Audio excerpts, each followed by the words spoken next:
High friends, welcome to metro story. Yes, நம்மளுடைய Vijay Kaveri as of Swaminathan and then Lakshmi Priya 2 பேருமே வந்து start மியூசிக்கில் வந்து வீக்கா டீமாக வந்து கலந்துக்கிறாங்க இல்லையா. ஸோ அங்கே வந்து அவங்களுடைய அந்த பாசிட்டிவ் வைப், அது மட்டும் இல்லாமல் அவங்களுடைய மெமரிஸ், அதாவது ஃபோட்டோ ஆல்பம் மாதிரி ஷூட் பண்ணியிருக்காங்க இல்லையா. ஸோ அந்த ஆல்பம்ஸே நான் இதில் வந்து லைட்டாக அவங்க ஒரு 4 ஷாட் வந்து கொடுத்துருக்கேன். இது வந்து நம்மளுடைய விஜய் வந்து மைக்கில் பாடும்போது ஸோ ஒழுங்கா பாடம்னா ஸ்ப்ரே அடிச்சிடும். அந்த சீன்ஸ் வந்து அவங்க பக்கத்தில் வந்து காவேரி வந்து அதுக்கேற்ற மாதிரி சீன்ஸ் ஆக்டிவிட்டீஸ் பண்ணி கொடுத்துருக்காங்க பாசிட்டிவாக.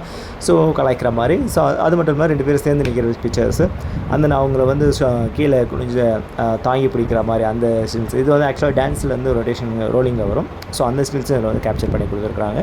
ஸோ இது வந்து விஜய் டிவி அட்மின் வந்து அவங்களுடைய ட்ராக் பண்ணி கொடுத்துருக்காங்க. எஸ்பெஷலி வீக்கானும் போது விஜய் டிவி அட்மினோட ஃபேவர் கூட ஆகிடுச்சுன்னு நினைக்கிறேன்.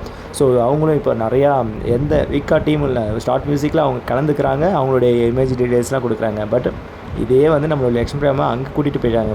பக்தி சூப்பர் சிங்கர்லேயும் அவங்களுடைய பார்ட்டிசிபேஷன் பெரிய ரோலாகவே இருக்குது. பிகாஸ் அது ஸ்டில்ஸும் நமக்கு கிடைச்சிருக்கு, அட்மின் கொடுத்துருக்காங்க இல்லையா. ஸோ ப்ரொமோலேயே வந்து கொடுத்துருக்காங்க, அதையும் பார்த்து என்ஜாய் பண்ணுங்கள். Okay friends, metro story subscribe பண்ணி, ஷேர் பண்ணி, லைக் பண்ணி, கமெண்ட் பண்ணுங்கள். தேங்க்யூ.